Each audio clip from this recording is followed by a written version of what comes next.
Right. Okay. So look, yes, welcome everyone. This Valentine's Day, it's rather cold and you know rainy here in France, but I hope wherever you are, you've had some sunshine and some Valentine's Day spirit. We meet in the spirit of love. Um, this is the spring term meeting for the Delphic Academy, which is the think tank associated with the whole project of continuing the work that Christian Kirsch started in Berlin 30 years ago to get the Delphic Games re-going. There's been a whole history of successful games. And, we've got the CEO of the Delphic Academy with us, Daniel. He can talk to us more about plans for the future. They're doing some dynamic work in Berlin. And I think it's an important time that we're meeting at here. So I'd like to welcome everyone. And I'm just going to do a few introductory remarks, I think. But before I do that, let's have a quick go round. Just say your name, a little brief introduction, and then you'll be doing a talk a bit later. Some of you have prepared a speech, this kind of thing. So anyway, I'm Dr. Thomas Daffer, and I'm a philosopher, historian, and poet. And I'm the holder of the International Delphic Academy's educational brief. My job is to get, the thinking world, the academics, both the artists and the poets and the musicians and the academics that study all that stuff and the peace studies experts together. And I've been working for 30 years in this field, mostly in the UK, but I now work mostly from France. So, okay, so that's me. Greetings, hello. Let's move on. Let's hear from Inga Meta. Why don't you introduce yourself next? Welcome. Thank you, Thomas. Nice to see you all. I'm based in the city of Molde, Norway, and I've just been returning from Davos. I've been there for 2 days. Then continued to Berlin, where I met Heini for the first time, and then back to Oslo, and then up to Molde, the city of roses, city of peace, I like to call it, and I'm happy to be here. And I'm on the board with you, Thomas, and also on the board of the International Peace Garden Network. So I think that's okay from my side at the moment. Sure. No, that's fine. Welcome. Okay. Daniel, do you want to introduce yourself next? Hello. Welcome from... yes, with pleasure. Thank you. Yes, I'm Daniel Postulka. I'm Berlin-based. I'm 56, freelance writer and press worker, and I have been involved with the Delphic Games since 2002, when we prepared the Delphic Youth Games in Düsseldorf, Germany. So I did the press work for it in 2003. And since then, I support Christian and Waltraud in Berlin with press work and with texting, with strategy and ideas. But having 5 children, it was always just a bit of time that I could really invest. But now I'm so to say tuning up the energy, and I'm putting more energy into it, and I hope we will give it a new start and find new success. Thank you, Daniel. Welcome. Great. So let's go to Christian. You're joining us from Berlin, and Christian is the founder, initiator of the Delphic Games and the Academy. So let's hear from Christian. Welcome, sir. Thanks for joining us. Well, thank you very much. I had a guest here, and unfortunately, I couldn't come earlier. So thank you very much.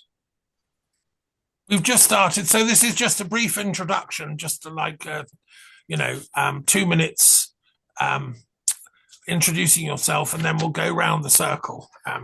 But we'll come back to you a bit later for a more substantial contribution, if that's okay.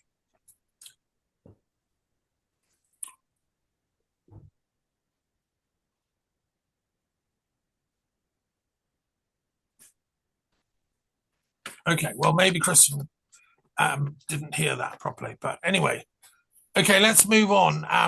Heine, do you want to introduce yourself? Welcome, Heine. You're also in Berlin. And Heine's been involved in, intellectual work as an intellectual nomad across different disciplines and fields of study and different groups and organizations. So it brings a lot to our meeting. So welcome, Heine. Just introduce yourself briefly. Hello. Yes, I'm hailing from Berlin. I'm just riding 50 years on a professional crusade to really bring languages, cultures, belief systems, and scales, proportions, consequences together. I met Christian through Countess Gräfin Kindin, I think before Delphi was founded, and I was really enthusiastic about it, but I was working in other fields. And I'm retired now. I'm living in Berlin, and my professional fathers were architects. There was Bauleiter for the Philharmonie, and he said during his PhD in the late 60s, I have a PhD in the two arts, in the exact and fine arts, and that is in Sanssouci, the roof painting of the exact arts, architecture and astronomy, and painting and sculpturing. So this is a windrose of bringing really the different sectors and disciplines and languages and cultures together. And in that field, I would like to be a polyhistor and a polyclade, because we have so many narrow, overly fast polymasses, and we have to all dance together. Excellent. Well, thank you for joining us, Heine. Yes, and we'll call you the Sage of Berlin. That's great. Okay, talking of dancing, Jean, do you want to just say hello, a few words? I believe Jean is joining us from New York. She's the president of the Isadora Duncan International Institute. And Isadora Duncan had a lot to do with the Delphic movement. Do you want to say a few words? Or I can... I know that she's just come back from Venice and it was jet lagged and all that. So if you just want to listen, that's fine. Up to you. And I've got a little letter she sent us, so I can read that out a bit later, Jean, if you want. Okay. Thomas, please yes. be so kind and send Pyrrhus the link. He requested you to send the link yesterday. I did send it, yeah. I've sent it to him several times, but I'll do it again as we're speaking. Please be so kind. I've got it on the other computer here. Yeah, we want Pyrrhus to join us. I don't know what happened there. Just bear with me a second whilst I do this. Very odd. Right. Now.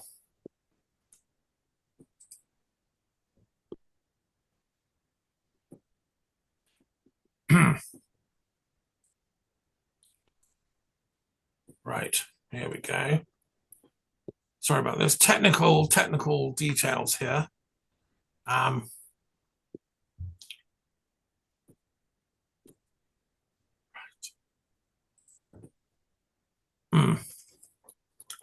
It's always very frustrating when these things happen. Right. I've got two laptops, so I'll send it from this one. And he can get it straight away. Right.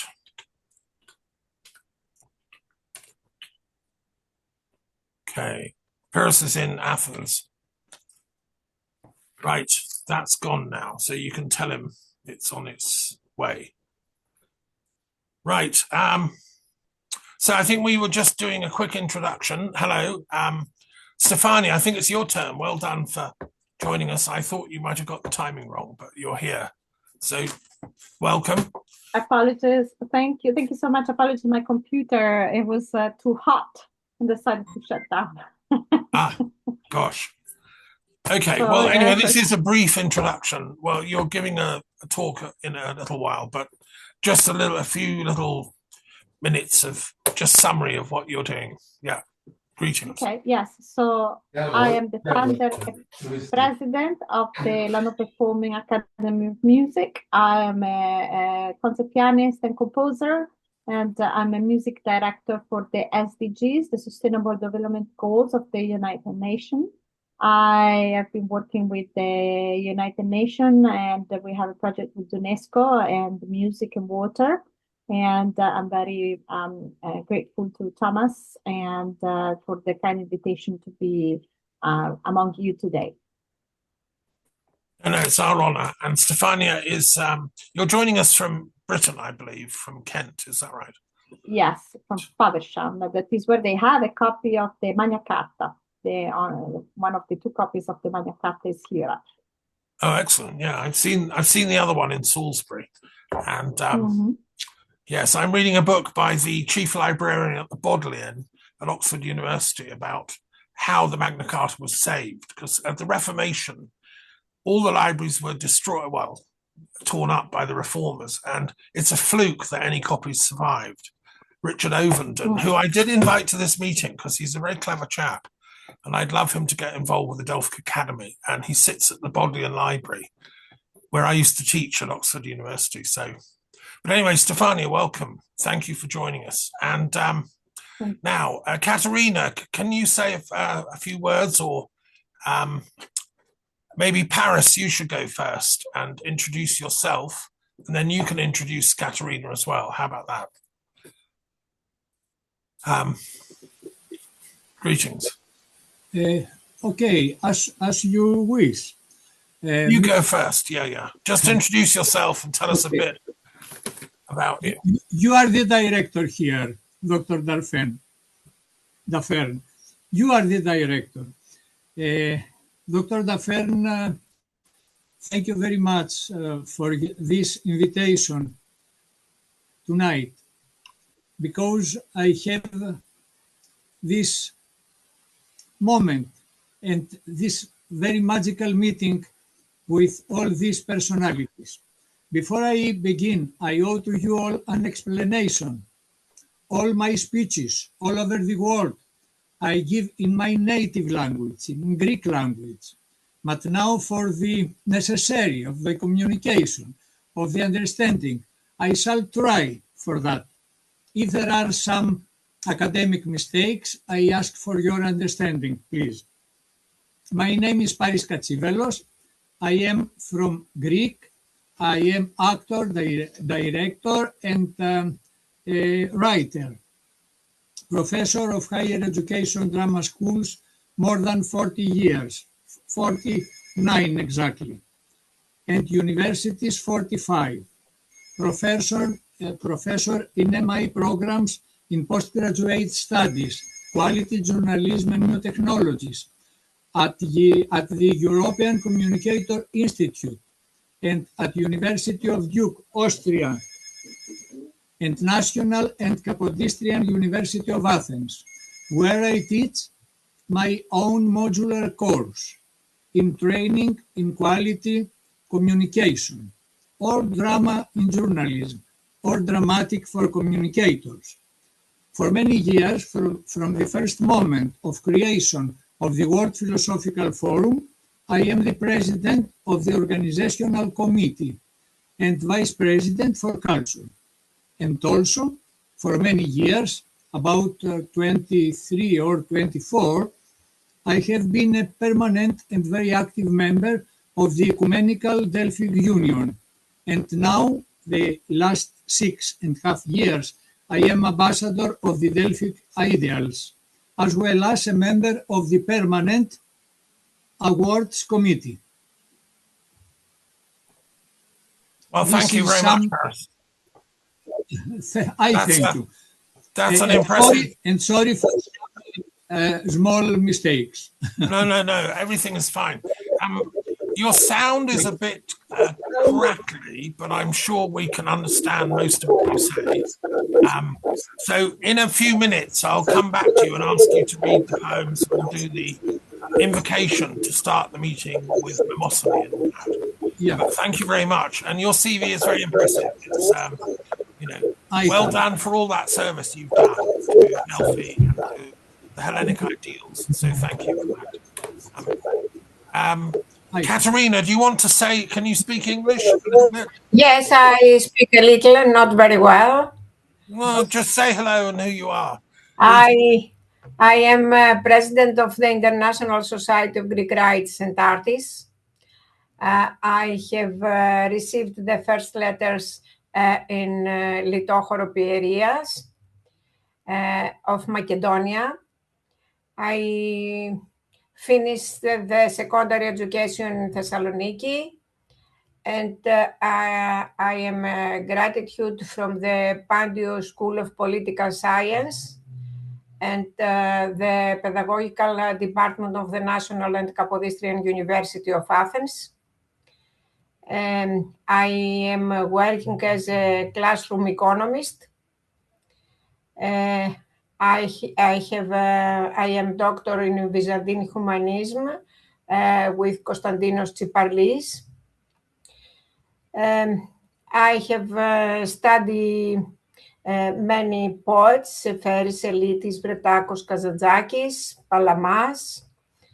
I have organized many cultural events, Olympiada Panathina 2004. I have represented the president in China at the festival of Qinghai, the first festival Qinghai 2007. And I have written the book Man and Nature in a Harmony World. That has taken the first prize.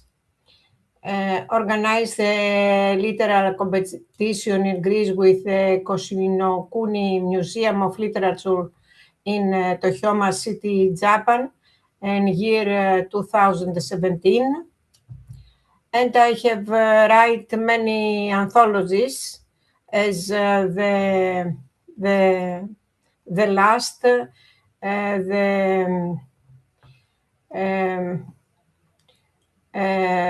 2000 years from the Greek Revolution, 1021. Great. 1018-21. Sure. And I have many communication with academies and other societies of letters and arts. Yeah. And I have many work in this subject about 35 years. Yeah. No. I've looked at your CV and it's very, very impressive. And I'm going to read out, or you can read out in a little while, your address. We've got a speech you're going to deliver, so that's great. And it's an honor to have you with us. Thank you for all you've done. Pyrrhus, could we hear from you? I know you're down there in Athens. Can you, if you unmute, can we just have a little welcome? This is just a quick go round. Everyone's saying hello, and then we're going to do a couple of talks. Hello, Pyrrhus. Hello. Can you hear me? We can. Greetings. Good. Yes. Well, my name is Pyrrhus Makouris, and I have had the great privilege of working with Christian for a decade now. Firstly, he was working with my father, so that's always been a good experience. And I would like a little bit of time later in the meeting to talk about an Erasmus project proposal that is being prepared. My background is more heritage professionally, but I worked with screenwriters and I worked with the Arts Council of England. So I'm a bit of an office boy, but later on, I'd like to talk about the Erasmus proposal that had been prepared and that I talked to the author of the project proposal, and we discussed it at length today. And the feeling is that we need a new project leader. And I asked, well, what about the Italians? What about the Estonians? And she said, no way, the Estonians cannot do it. They're not there. The Italians, they're a bit of an opera, she said. So that leads IDA us. Ta-ta-la-ta-ta-da. We will be the project leader, I hope. Well, maybe won't. Maybe we'll let it go. When I asked her, we will discuss that later. Yes, please. We'll come back. Okay, I'll keep my mouth shut. No, but that is very important. Yeah. Put it on the agenda for later. Yes. So thank you. Everyone's introduced themselves, I believe, now. So I want to say a few words as sort of a welcome to everyone, and to just explain why the Delphic Academy matters at this time in history. You know, what's the point of this all, and why? I just want to remind us all about the craziness of the current world situation. We're seeing things that I didn't expect to see in my lifetime. We're seeing a sort of World War II type conflict going on the borders of Eastern Europe, Ukraine, Russia, who are close relatives culturally and linguistically, and they were in the same country for decades. I mean, that's mad.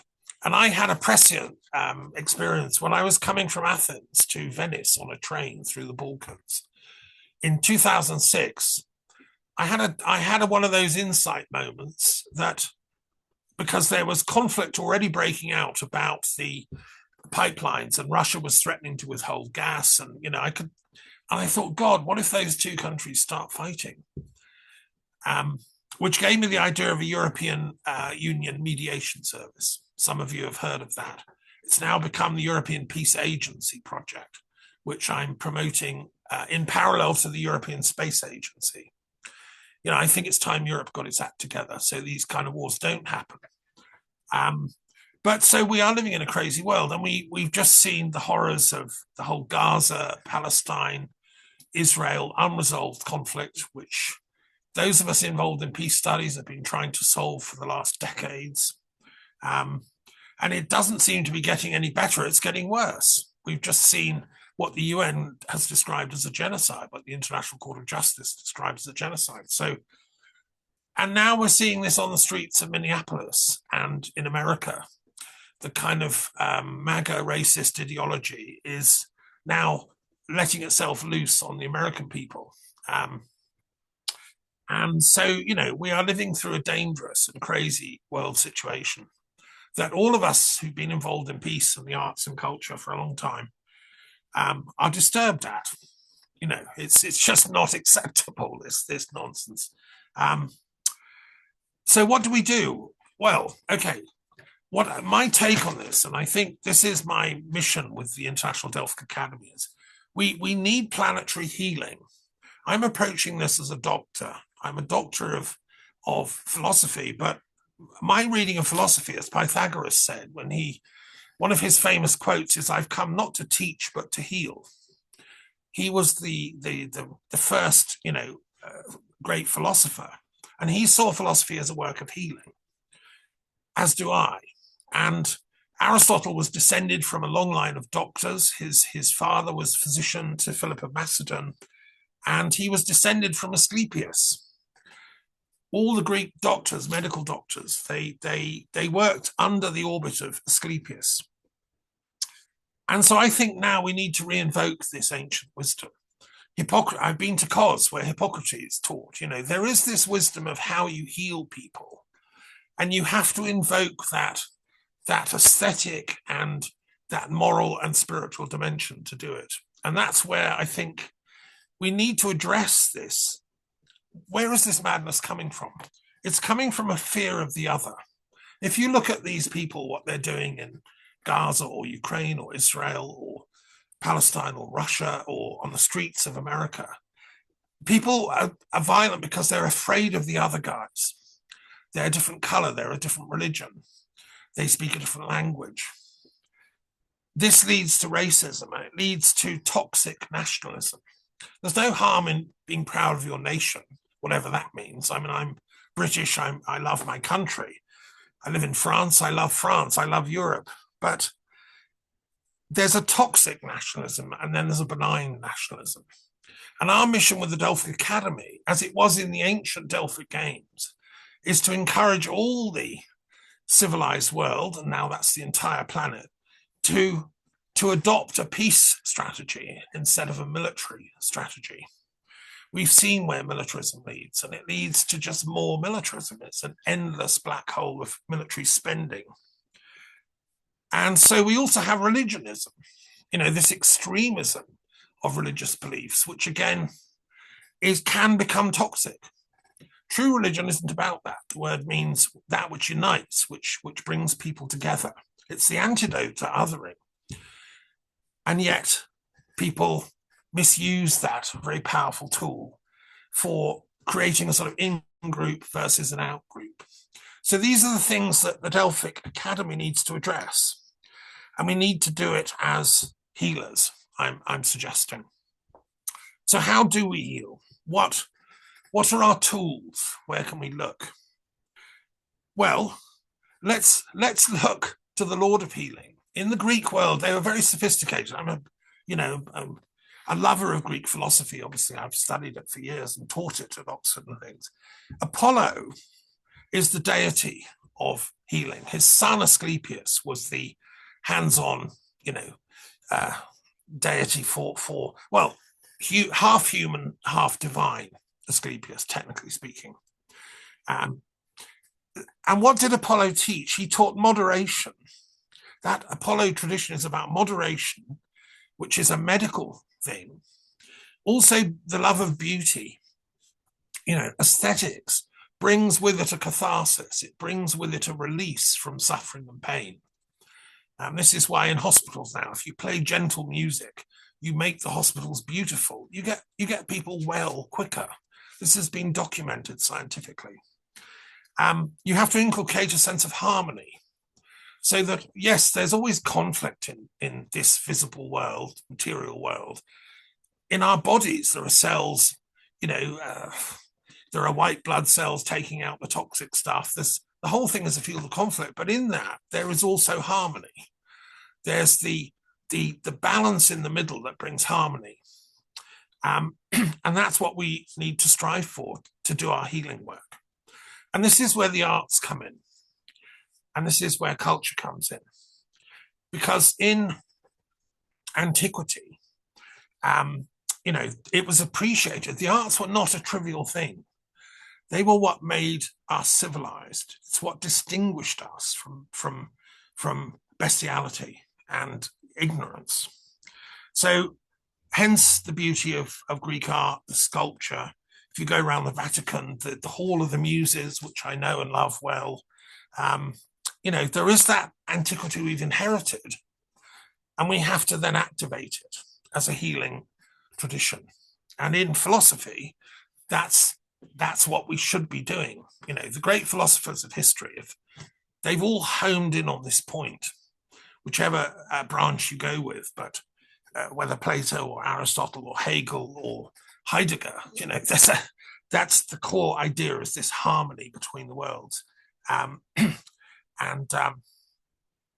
So now that's why the Delphic Games matter. I just want to sketch out, because Apollo's not only given us all that, he also gave us the Delphic Games, which ran for over 1,000 years in antiquity and took place in his sanctuary for the oracle. The Delphic Games were a chance for the arts to work their healing magic in the classical, for 1,000 years in antiquity. It's important, I'm arguing, that we revive these powerfully now in our time, because just as in the classical world, there was peace when the Delphic Games happened, so there should be again. This should be brought to the attention of the world's leaders, the statesmen, the people of vision, the Mark Carneys, the people like Macron that have a vision for peace, that have an understanding of the power of the arts. That's why Macron supported the Olympic Games so powerfully. Our mission is to intellectually explain why the Delphic Games matter, get that message across to the artists of the world, the musicians, the poets, the painters, the architects, all those who work with the new arts. There's a whole bunch of new arts coming into being using, the digital creativity that is now possible, a sort of blurring of art boundaries. And we're going to hear in a minute from someone who's been making AI orchestras, would you believe? So it's important that we act as the spokespeople, as the Delphic Academy. We're the intellectual wing of the Delphic Games, and persuade, in each of our settings. This is important because it's a work of planetary healing. So our work is to act as a bridge between the visionary, the ideal world, as Plato would have called it, and then the so-called real world, the world of politics, economics, business. We have to persuade those people too that the arts are powerful. They can actually save this planet. We've tried everything else and it hasn't worked. We need to reinvest, to re-amplify the importance of the message of the arts, and that's our vision. And by having every 4 years a Delphic game somewhere in the world, it needn't always be in Delphi, we can take that around and get that vision across. So how do we do it? Well, as I've hinted at this, we have to work with the visionary artists who are out there. And the point of these webinars, I've been running these for a couple of years, and before that with the International Delphic Council, we've invited a whole bunch of visionary artists, poets, musicians. I call them culturepreneurs, people that are working, in the arts in some way, but also inventing new ways of getting that message across. Why does it matter? Well, we have to show people there is another world possible than the ugliness we've been seeing. To me, war is an aesthetic abomination and a moral abomination. Beauty is equatable with peace. We have to show humanity a light, a possibility, a way out of our madness, a healing beyond the barricades of frightened people stuck with the plagues of ignorance, And if not us, then who? So anyway, that's my little kind of explanation of why this is important and why we're here.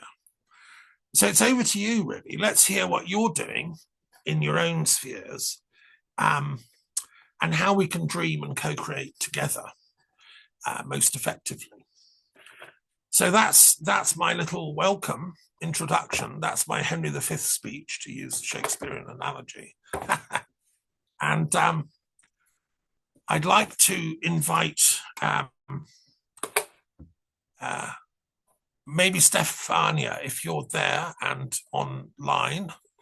Could you tell us about your work in specifically in the musical sphere? Because you are one of these visionary people. You're also on our board, so I'm delighted to welcome you to that. But the work you've been doing is impressive, and I'd like these people to hear about it. So tell us, the floor is yours, Stefania. Thank you very much. My work is in various directions. So it started as a concert pianist, so bringing music to the wider audience. And then I was involved with the British phonographic industry.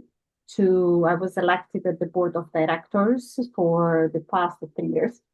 Now I've been asked to stand again for election. I'm not sure I'm going to be elected, but I've been made the chair of the Classical Labour Committee. So I've been working at political and government levels with the music industry in the UK for the relationship internationally. So we've been talking about ethical AI and the raising of all the different new technologies and the opportunity to reach a wider audience, a more diverse audience, and the whole to be more inclusive. And from that journey, I realized there was a big gap between the music education and the music university and the actual music industry. So I founded the music conservatoire called LPMAM that was launched in 2021 during the pandemic online. And because of the pandemic, necessity made me to develop a blockchain technology that was allowing us to have a platform that was letting the professors and the students to perform together in near zero latency and with stereo audio. Now, that was allowing us not only to reach disadvantaged students that were not able otherwise to economically move to London and study at the London Performing Academy of Music, but also was allowing us during the pandemic to overcome the limitation of the world pandemic. And then we ended up with the war in Ukraine. I just had signed a partnership with the Kiev Conservatoire, the Tchaikovsky Conservatoire, and the Kharkiv University. And I was supposed to fly to Kiev on the 22nd of February 2022.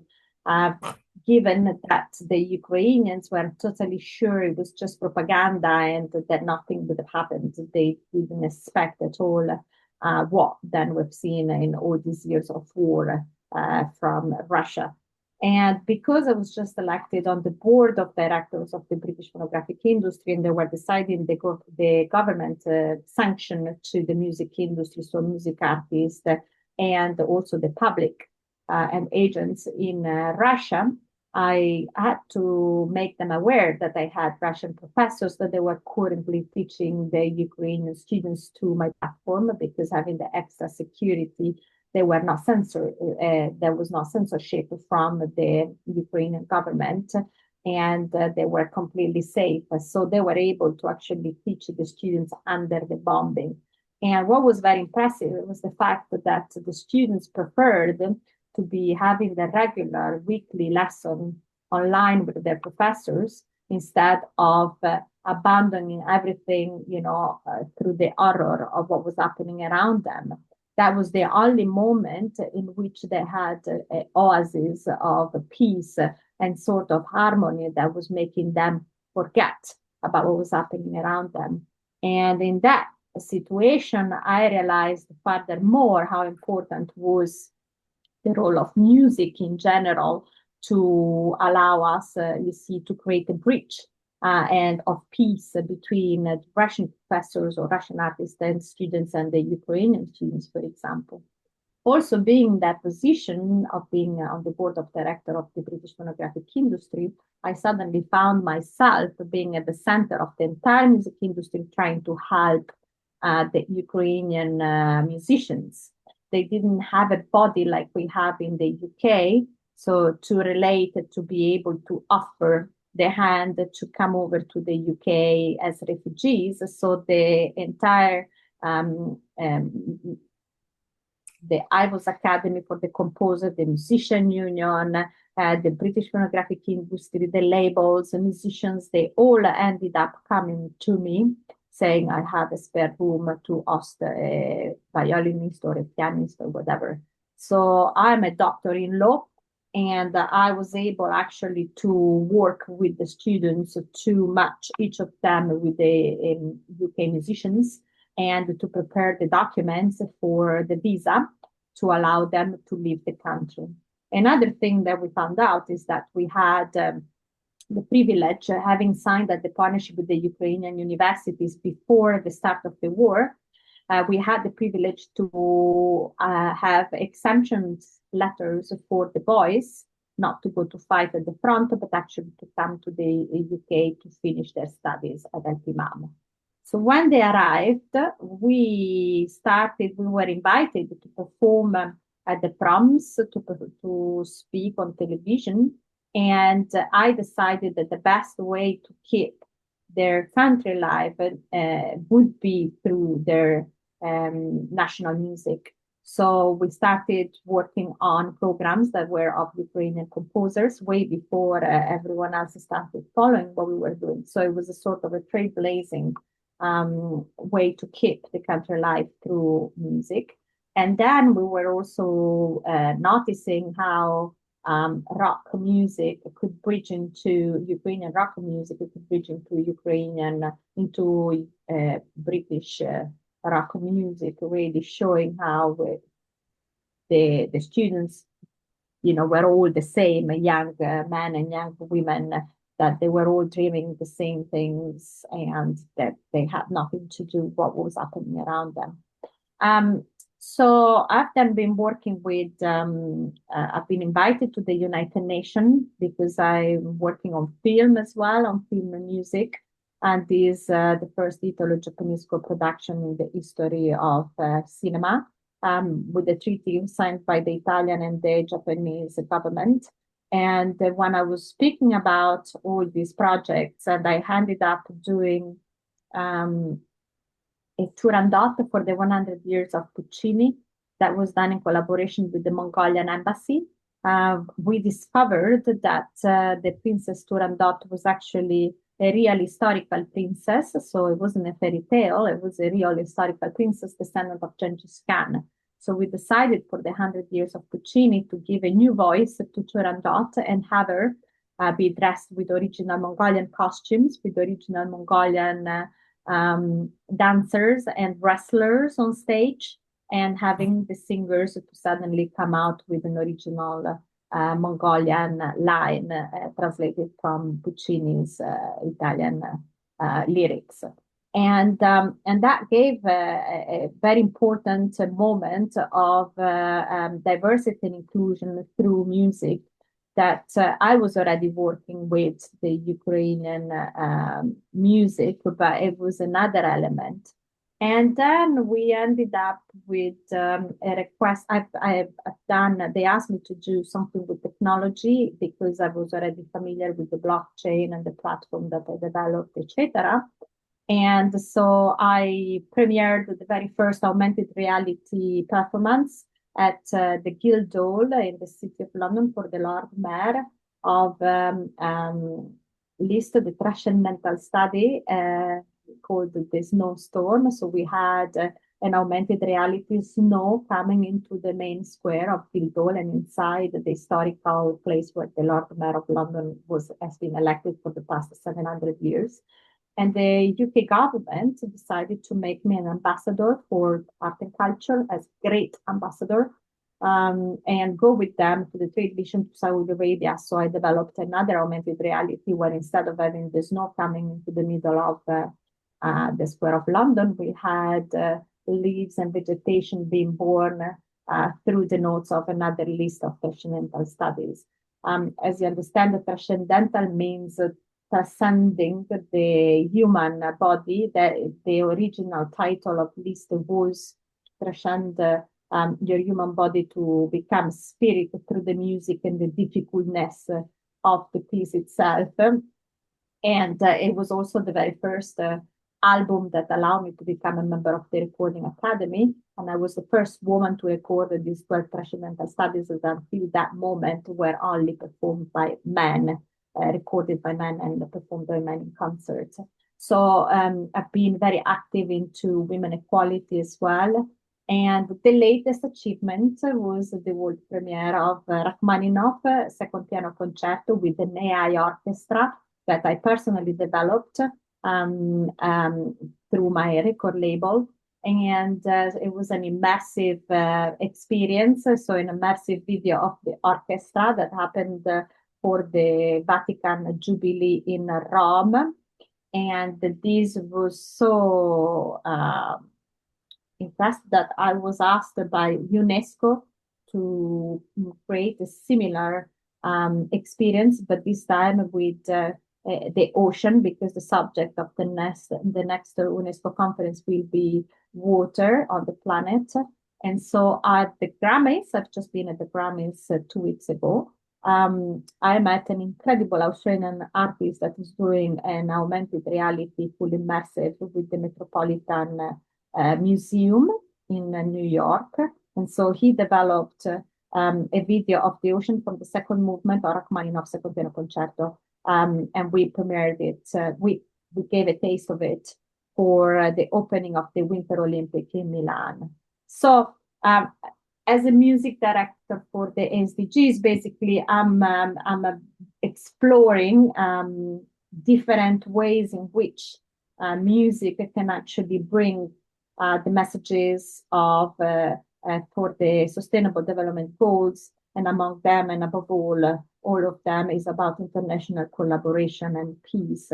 So the very biggest project now is the world premiere of the opera Soria Moria that came to life thanks to a wonderful conversation with our Inger Mette. And after my performance at COP30 in Brazil in November this year, it was the first Amazonian opera dedicated to Amazonia, to the first COP at the doorstep of the Amazonia. And so Inger told me it would be very good if we were making an opera about the ice melting. So I've composed this beautiful, I hope, beautiful, and you're all invited on the 6th of March in London at Conway Hall. This opera dedicated to the ice. I didn't just compose the music from nothing. I actually studied the Norwegian culture, the Norwegian fairy tales, the Norwegian music as well, and created something that wanted to celebrate the Norwegian culture and respect for the ice, while at the same time give a very strong message of the need to save the ice. Very briefly, and I don't want to spend that time speaking.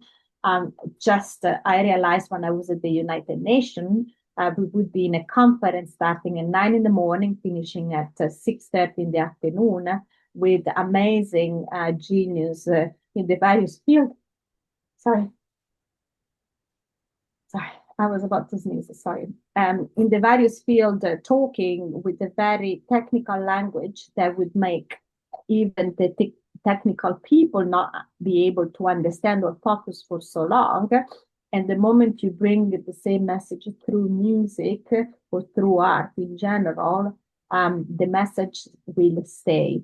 And so the way we realized that then is that through music, you can give the message that we need to respect the planet, to find a solution to the climate change, but not in a way that is indoctrinating the audience, but actually bringing them in with something that is beautiful that will get stuck in their mind, like the melody as the choir I'm working with right now at Academy, and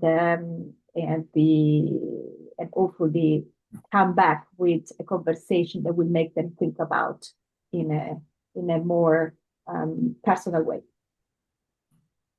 Well, look, thank you very much, Stefania. That's a superb overview of what you're doing. And it's just a hint of, it's like an iceberg. She's shared just a tiny bit. She's doing lots of other things, like getting various knighthoods and awards from the Italian state, and well-deserved. And also writing 4 operas, not just one on ice, but also on fire and air and earth. And so, I think this is what I was talking about in my introductory talk. It's people like you that can make a difference and that can bring the muses. We shouldn't forget the word music is related to the muses, who were the and Apollo was the musa gates, meaning the leader of the muses. He was the choir master, so to say. So look, let's save questions. We'll all have questions for Stefania later, I'm sure, but let's move on to Paris, joining us from the headquarters of the muses, so to speak. And we'd love to hear your introduction now to Melpomene. And I've got some poems to read for you in a minute. Yeah. Yes. I prefer first to say something about your beginning speech, Dr. Daffern.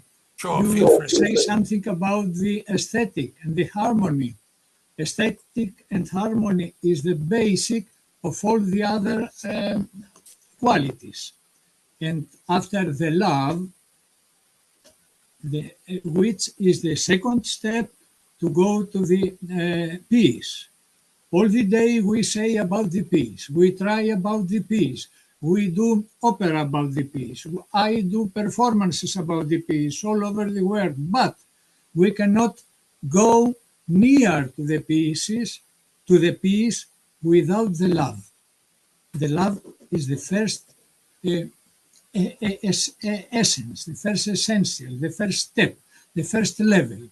if we don't work for love, for ourselves first, and for others around us, we cannot do nothing about the peace. So we must try for that, for the love. And for my works here is a lot, and I am not so, I haven't time to preparation for today enough. Sorry, because until 2 days before I have events. Before some days we have a very interesting meeting. Perhaps Mrs. Stefania hear about that. Mrs. Stefania, hello. We eat together in Zatio with your husband and daughter. Do you remember? Yes, I remember. Of course, I remember. Thank you. How are you? I love your music very much. I love your music. The music, Mrs. Stefania and Dr. Daffern, is the language of the angels. In the step for the other steps, upper steps, spiritual steps.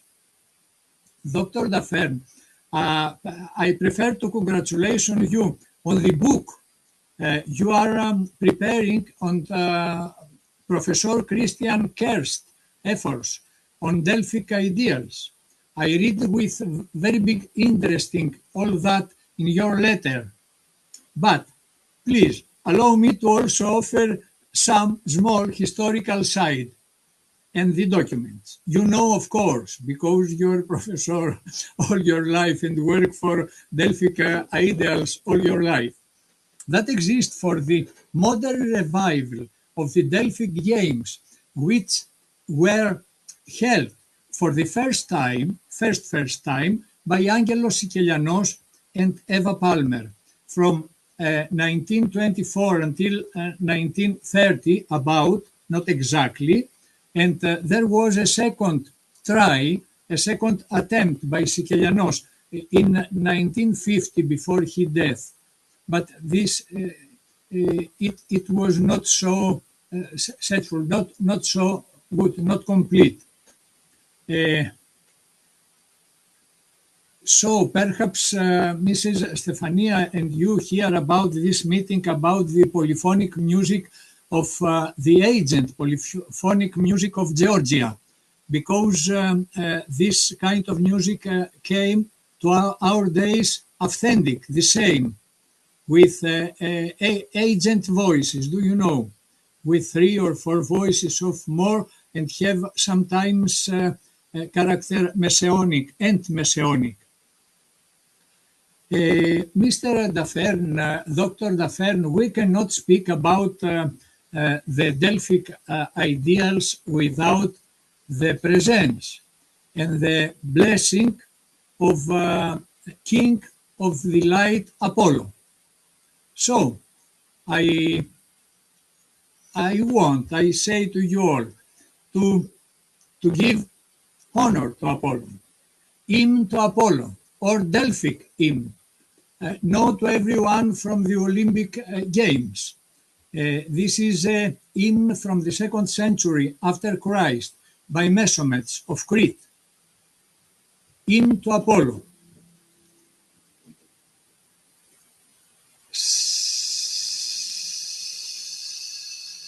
Sacred silence. Let all the ethers, the earth, the sea, and the breaths of the winds resound. Mountains and valleys be silent. Sounds and voices of birds cease. For Phoebus, the light-bearer king, is to accompany us. Apollo!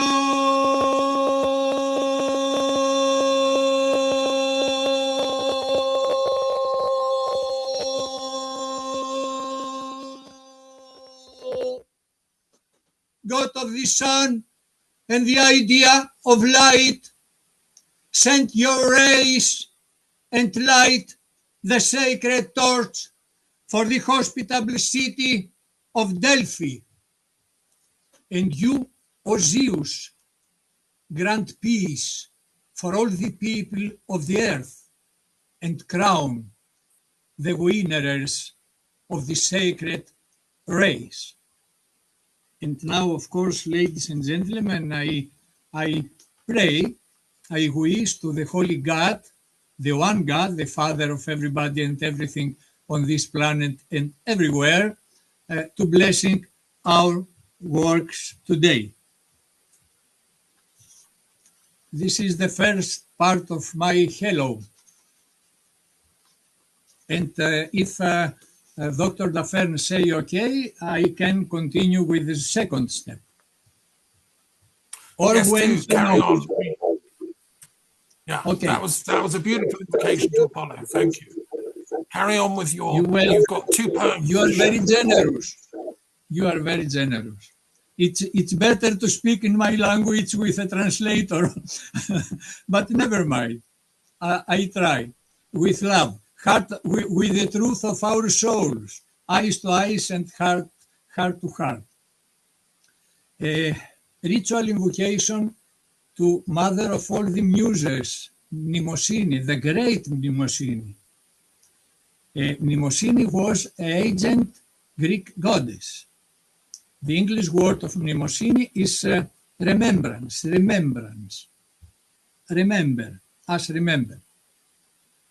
I use that in first ever lighting ceremony, flame lighting ceremony for the intellect and the arts, which I create in Academy of teacher Plato, the first part, and the second part in Academy of Athens, because I wanted to bridge, to build a strong bridge from the past to now, from ancient days to the today. Mnemosyne, ritual invocation to Mnemosyne.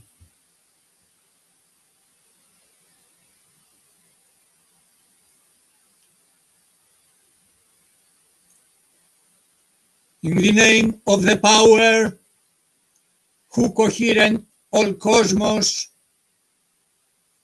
I call upon Mnemosyne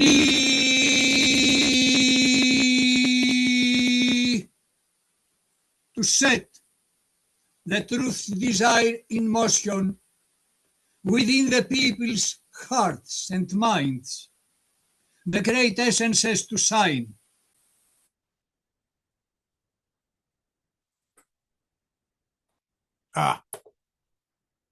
We've lost your voice, Paris. You've hit mute by mistake. This is mute. That's it. Until now was mute? No, just the last 10 seconds. Carry on. Okay, I try. I call upon Mnemosyne to set the truth's desire in motion within the people's hearts and minds, the great essences to shine. Forceful light by the sun, Lord, Liberator, to bear down the desire and delusion, to evince that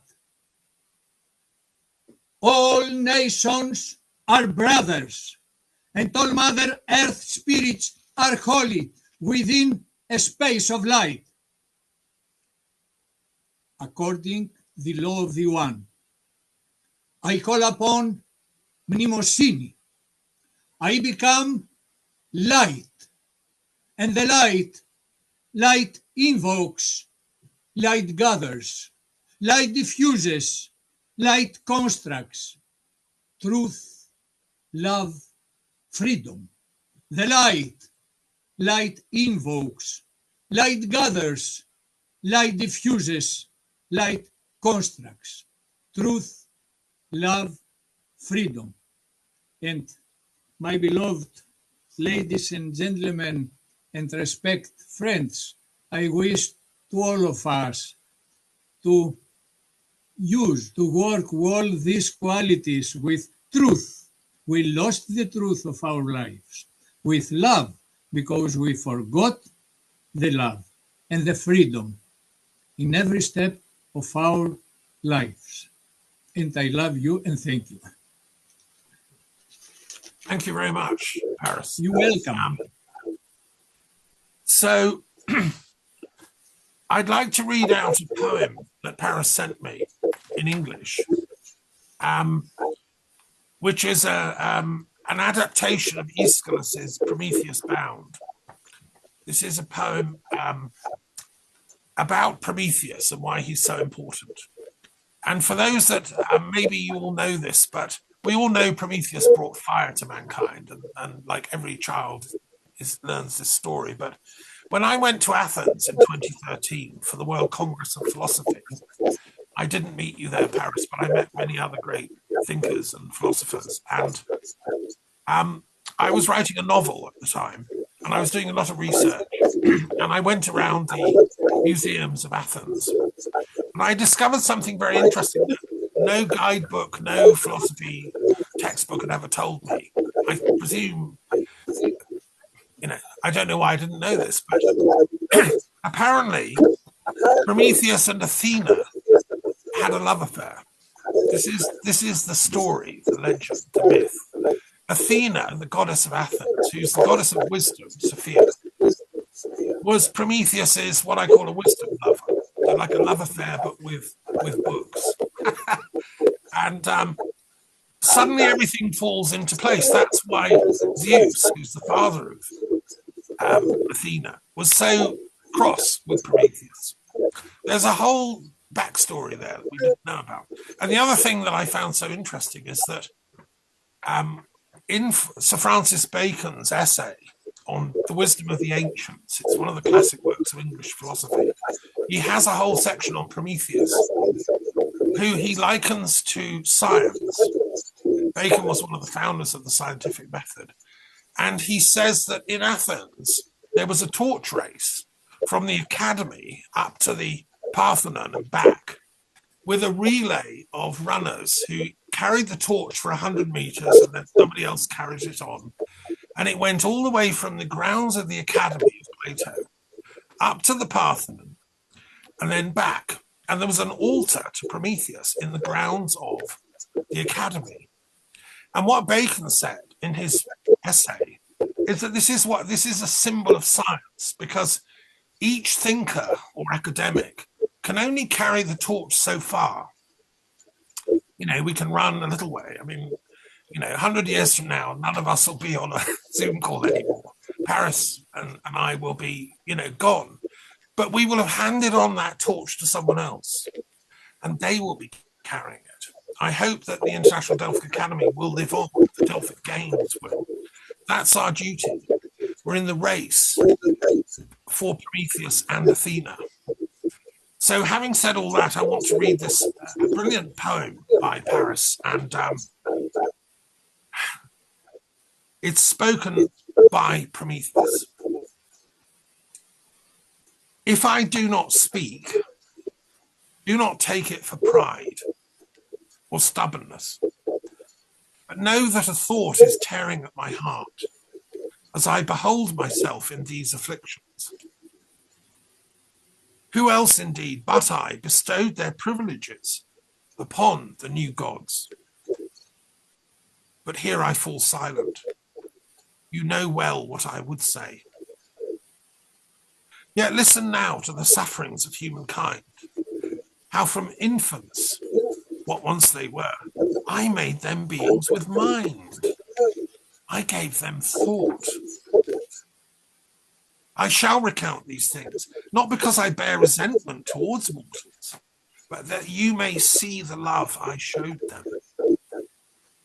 For at first they looked without seeing, they listened without hearing, and like the shadows of a dream, they passed their long lives at random, confusing all things, knowing neither houses built of brick, nor sunlit dwellings, nor the art of carpentry, but deep beneath the earth they dwelt, like nimble ants in sunless caves.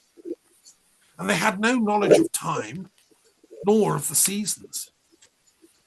I was the first to show them the signs of winter, of flowering spring and the fruitful summer, through the intricate and rosy risings of the stars and their settings. And then, supreme wisdom, still, number, and the knowledge of letters, memory of all things, and hymn to the mother of the muses, Mnemosyne. And I was the first to yoke beasts beneath the harness, that they might bear the grievous labours of humankind. And I devised, none but I, the linen-winged, sea-tossed vessels of the sailors. When they fell ill and knew not how to find relief, I showed them gentle remedies to mix, to grind, to chew, to swallow, or to anoint, and thus to find their healing. And the countless forms of prophecy, I ordered them, explained them, revealed them, taught them. And whatever precious things the earth keeps hidden in her depths from humankind, bronze and iron, silver and gold, I showed them, that they might journey with them, that they might prosper by them. Behold my work. In 2 words, learn this. All things, everything, every art of humankind are gifts of Prometheus. So this is a little excerpt from a much longer work by Paris. And is there anything you want to add about Prometheus? Because I'm torn here, because in a sense, we meet in Delphi under the auspices of Apollo and the Muses. Muses were the daughters of Zeus. And yet, here we have a battle going on between Prometheus and Zeus. My question would be, how can we, the Delphic Games, help heal this split between Zeus, the upstart god of, who thinks he's the king of everything, and the old god, the wise Titan, Prometheus. And Mnemosyne was also a Titan. That's the older generation. Maybe there's some healing to be done even on that plane. I just put that out there. What do you think, Paris?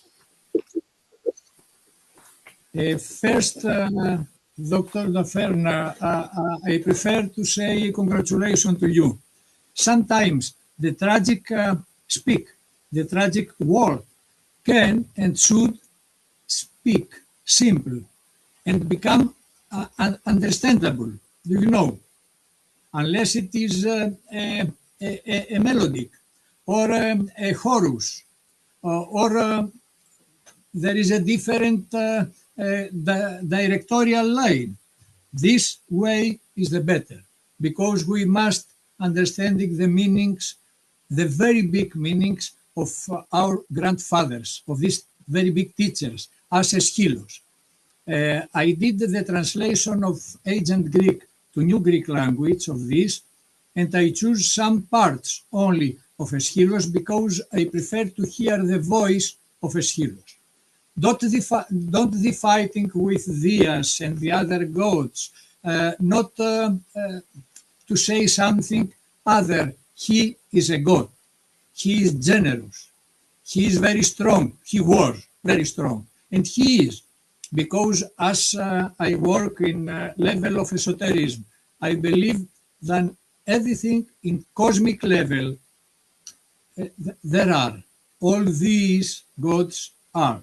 And all these gods came to earth to prepare the thinking of the people for the one God and for the Christ to come here. Do you like to hear this part in native language or not, because our friends don't speak the Greek? What do you prefer? I think maybe let's save that for the ending. Because time is coming up, let's hear the rest of that and your poem, I Stand to Lead, let's do that at the end, Paris, if that's okay. Because there's a couple of other speakers I want to hear from. And we have, but thank you again for your contribution. And last point, you may not know this, but where I live here in France, I'm speaking to you from the Musée des Muses, the Museum of the Muses. And each room is named after a different muse. I'm speaking to you from the room of Clio, who's the muse of history. So you can see all my history books behind me. So I have a special rapporteur connection, a rapport with Mnemosyne, who's the mother of the 9 muses. And I hope anyone is welcome to visit me here. I think we should move on to Inga Mette, because Inga Mette's our lead person on the arts and climate change. And I hope she's going to share with us some of her work and her vision of how we can, get the artists activated, so to speak, to focus on this very important issue of planetary management and resolving climate change. So thank you again, Paris.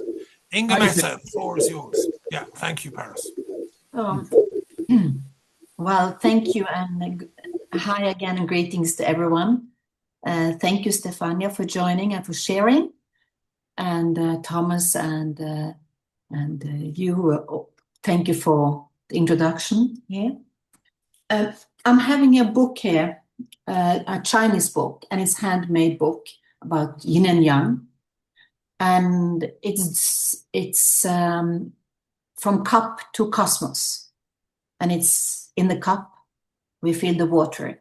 And in this book there is one quote I like to read before I start, and I have a presentation I like to share, and some of you have seen it before, but like Pyrrhus said and expressed, I like to use that presentation to lead up for an EU funding and Erasmus funding, and also Creative Europe funding, where we can do work with Daniel and Christian in Berlin, and you in Greece, and a consortium that can support our grand ideas. So we are a bridge generation, perhaps the last to remember life before screens were scripting life for us. The question is, right now with AI and artificial intelligence, how do we remain human? So in this question to raise for a bigger cosmology of life, I was closing my eyes in the beginning just to remind myself when I walked in Siwa, the oasis of Siwa, at the Ammon temple in the oasis, and also my work at the Library of Alexandria. How can we really activate the Delphic games in Berlin and in Europe? And so this slide is, some of you have seen it before, but I think I like to repeat it. And also I like to repeat it with a reference to music, with a focus on music. So 2026 today, the love story of humanity, we have agreed globally that 14th February is the day of love. So we are starting to see those dates coming up as a synchronized new calendar. So how can we really call for a peace and a creative cultural strategy to make us live better in a time where everything is so high-tech that we are almost loving to see what we can live better with low-tech. And the bridge, I like us to see that we can bridge with the Olympic spirit. They need our handshake. And I like us to think about and reflect about that a little bit later. So 2024, Paris, we experience it. 2026, Torino, it's the winter. 2028, Los Angeles, and 2030, back to the French Alps. How can we unite and solve this war rhetoric and domination that is dominating all our lives around the planet? How can we really get this startup again?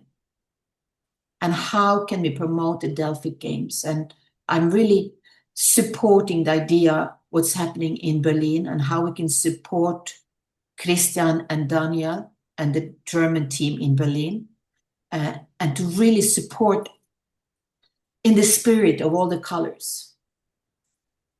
This from Italy for the opening ceremony, the dance and the culture, and a memory for peace. The same thing with LA. How can we do the handshake and prepare for Los Angeles and what's going on in the United States? Back to the French Alps. They're already preparing. The handshake from Cortina to the French Alps is already happening as we speak. So, what about if we start a 12-year strategy? How can we kickstart? How can we really start this jointly with a splash of water? The rays of the sun, the rays of inspiration. This photo from Festival of Lights, I was there in last October together with Christian, and we were walking around in this streets and the art scene of the Festival of Lights in Berlin. So let us ask the question, what about the inner lights? Can we imagine that we can do something in Berlin, 2026, in parallel activities with the Festival of Lights, the rays of our inner love story?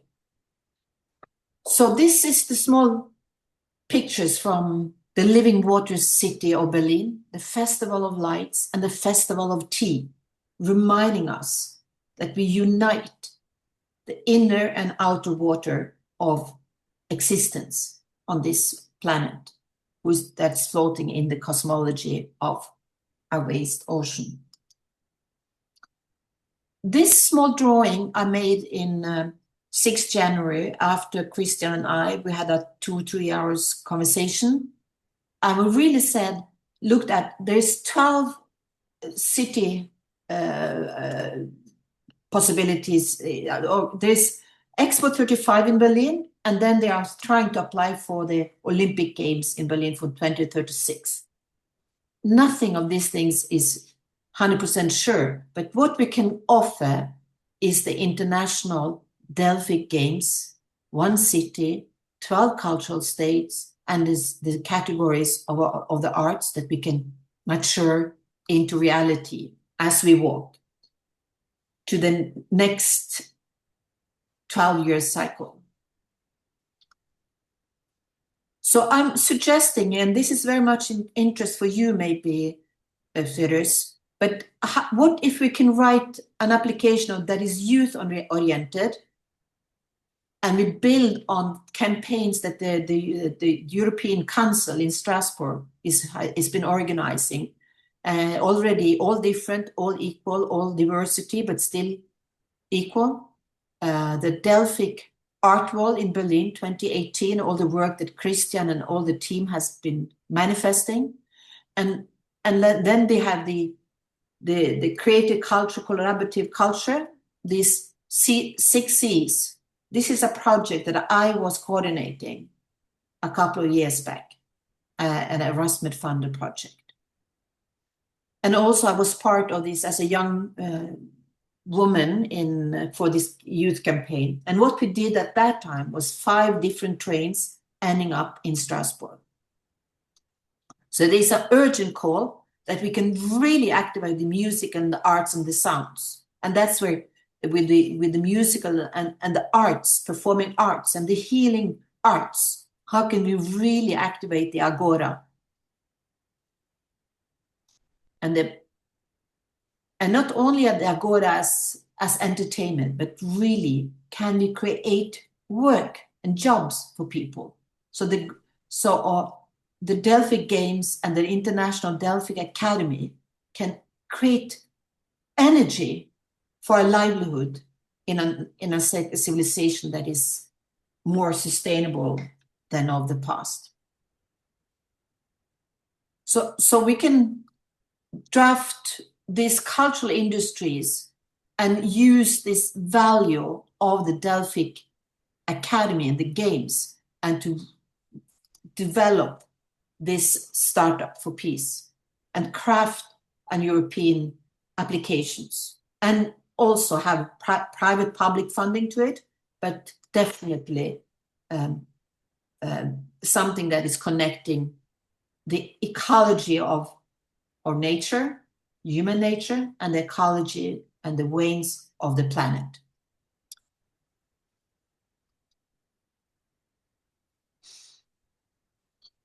I'm jumping to Paris, and I'm having here the 99 Names of Peace, 2 volumes by Dr. Thomas Dufferin. And I was thinking, Thomas, maybe you'd like to comment here, but I'm not sure if I have the time. But inside the Grand Palais in Paris, this is the photos I took last year, and we're having it again this year. And the sculpture is called the Agora. And we're using the Greek mythology together with divine mathematics. So, and I also know that Heinrich is here. Maybe you also like to say something about the Agora Geek and the adult learning in a Socratic manner for lifelong learning and a peer-to-peer accelerational learning. These photos are representing a circular shape of a school that I'm working on in India, and we're also trying to deploy in other places in our network in a north-south, east-west perspective. And this is Buckminster Fuller, of course. I'm very concerned that if we can train teachers or art teachers in informal learning, but also outside in nature. So this is the 6 modules for accelerated learning, the art of health and sustainable lifestyles, and the modules that we already created back in the days for a couple of during COVID.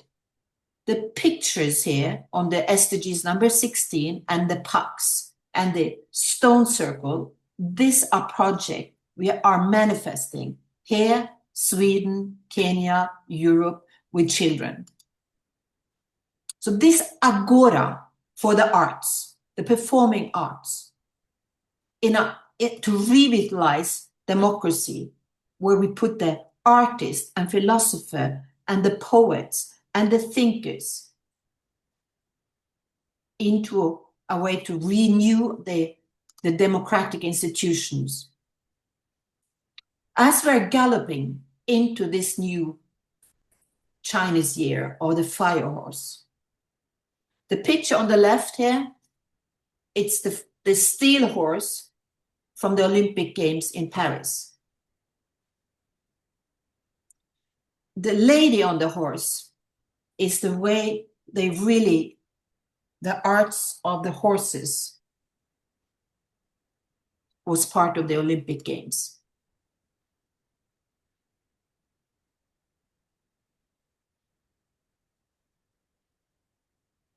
This is for Copernicus and as you can see, the heat of the Mediterranean and the North Sea and the heat waves of the ocean. This is the problem for the blue water planet. It's the heating of the water and the ocean. So how can we, as Delphian, work with climate and to bring forward a living culture of peace? An activated peace culture through the arts and our spirits of love and integration of our complex challenges. I'd like to close this small presentation just with the inspiration of the work that we have been doing with the ice opera Soria Moria, and also this existing opera house in Oslo that is here is imagined as an iceberg, and it looks like a floating iceberg today as well, but we have done the measurement to be able to have lights and lumières and storytelling on that opera. But it's a huge project, so it's a frozen in time. But with the ice opera that Stefania and her colleagues are working on, I really think that we can unite ourselves into a Delphic stamp on it. To let's bring artists into a multidimensional presentation and a learning journey to build the arts, science, spirituality, and a new love story for humanity and all life on the planet. I'm putting up March 20, the Global Peace Day and Earth Day. The bells will be calling for peace in the equinox, Earth equinox. I'm not saying spring equinox because on the global south, I don't like the word global south, but on the other side of the planet, it is turning towards winter. And we have to stop our colonial language as best as we can in many ways. March 21, International Glacier Day, and March 22, the International Water Day. These are fixed dates by UNESCO, the culture and educational institution for a global oneness. So this is the work I've been igniting in partnership with a choir in Japan, Humming for Peace. So this is taking place on the 10th of October, and it's an online integrated choir that is called Humming for Peace from Hiroshima and Nagasaki.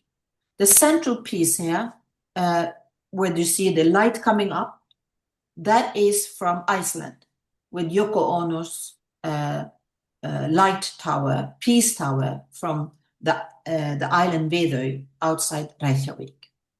So imagine, you know, it's a cliche, but we are not the dreamers. We can do this, and I'm sure that we will have to activate all our new love stories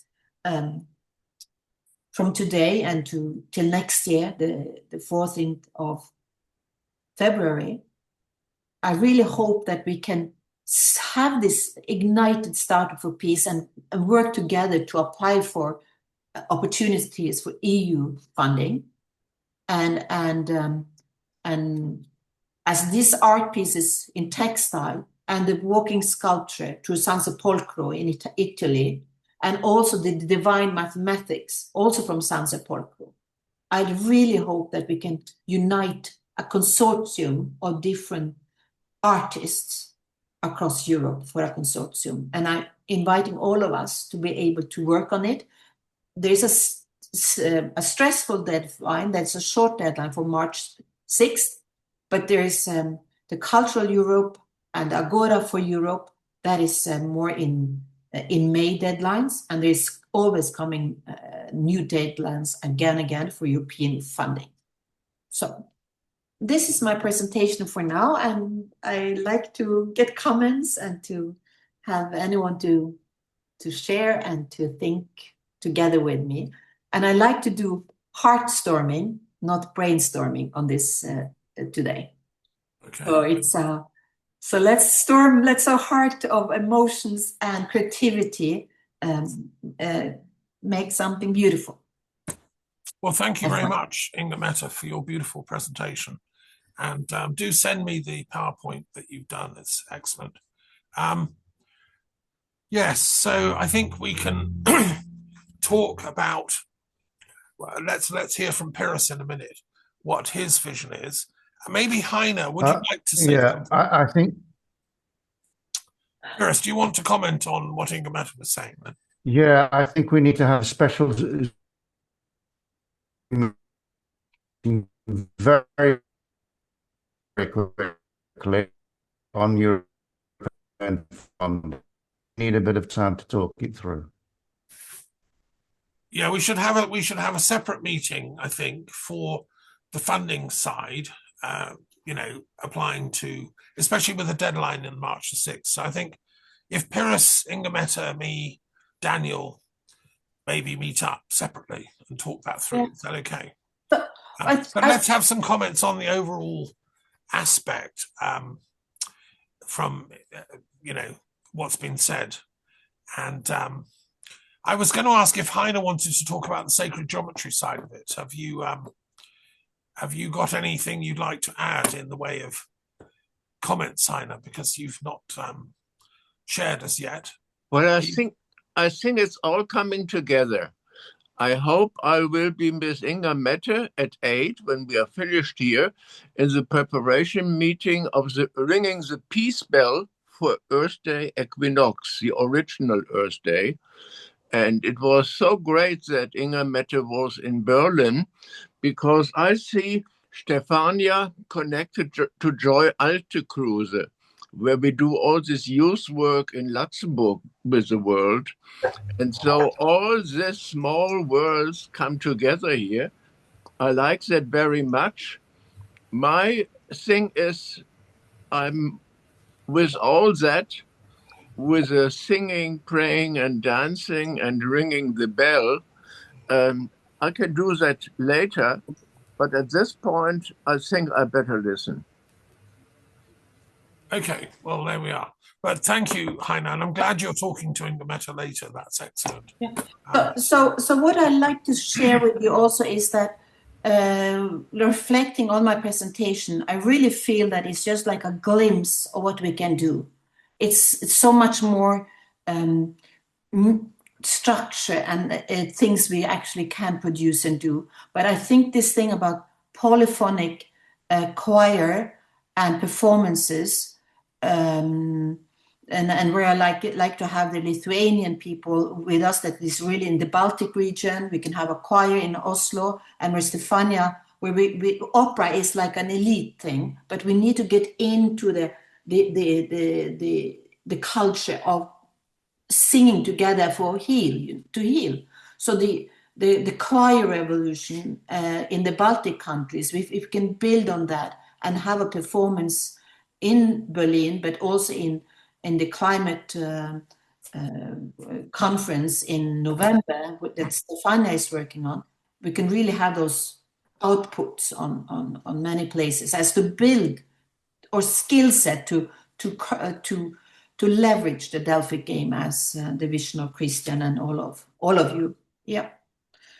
So I would like to add that. Daniel, yes, go for it. Yes, I would like to add, Inga Mette, there were so many valuable ideas and visions in your presentation, and I think it's really a challenge that we should take all together to bring it all together to a consistent strategy.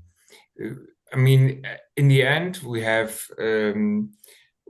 simply have to take one step after the other. So really to see which connections have to be done first, which steps have to be done first, just in order to bring it to a success. There are so many connections that you want to bring together, and this is on one hand very valuable, and on the other hand it might be confusing. I mean, we just have to see how we can bring it all together to one way that we all can follow together. So I think that's really something we have to talk about in a separate meeting. Sure. And just to see, for example, how to connect with Olympia, whether at all, and if so, how to do that in a wise way. And because, for example, in Berlin we have a comparable approach to connect to the Expo application, Expo 35 in Berlin. But this is a local thing, of course.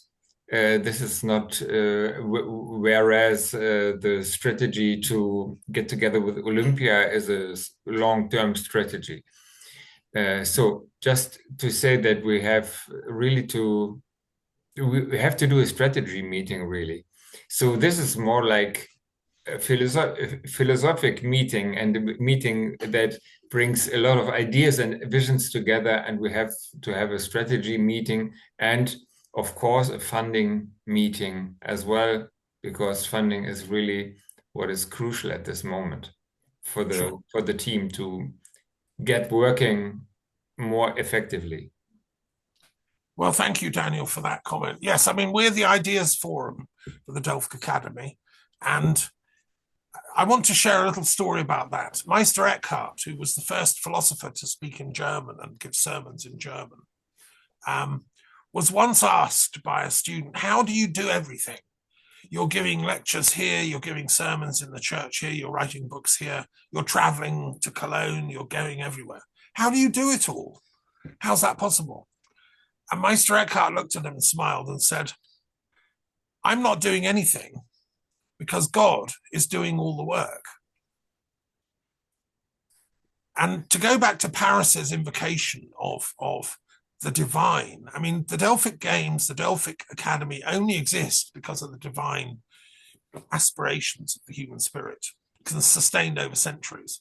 That's what this meeting is about. We're invoking that level of things. We will have other meetings where the people that love management tools and business, I mean, I love all that stuff. You know, it's important that we then ground it into practical, you know, by when type of things. But for now, let's just stick with because we're, you know, we only got 15 minutes left. Let's stick with the vision first. Later on, we can put it into, you know. And Thomas, may I interfere just for half of a minute? Yes. Pyrrhus was about to share his idea of this Erasmus program, this application, and I read that he has to leave soon. Okay. Maybe, I don't know. Sound quality was very bad. If Pyrrhus can speak, do take. Okay. Yes. We couldn't hear you when you tried last time. Have another go. Otherwise, can you hear me? Yes. Yes. Can you hear me? We can hear you now. Go for it. Yeah. Look, we submitted an application last year, and it didn't go through. I was talking today with the author of the project. The application is quite condensed. It's 70 pages. It focuses on education, with culture being an aspect of education. So it's an educational project going to Erasmus. And it's about mentoring. So talking to her today, and she's not the easiest person to work with. Talking to her today, I felt that she feels that the project proposal was weighed down by having too strong a Greek dimension. And the evaluation didn't like the fact that there was 6 project partners, 3 Greek, and one us, one from Estonia, and one from Italy. So she wants to reduce the Greek dimension, and she feels that really the evaluation was all right, but that international dimension was not so good. So we should simply change the project leader. However, to change the project leader requires rewriting and rebudgeting. And I sat down with her and I said, well, what about the Estonians? Why don't they do it? And she said, actually, the Estonians and the Italian partner don't necessarily get on that well. So that means, again, you have to look at the egos now. So the Italian partner and the Estonian partner, for whatever reason, they don't get on that well. So neither would want the other to become project leader, which means us becoming project leader.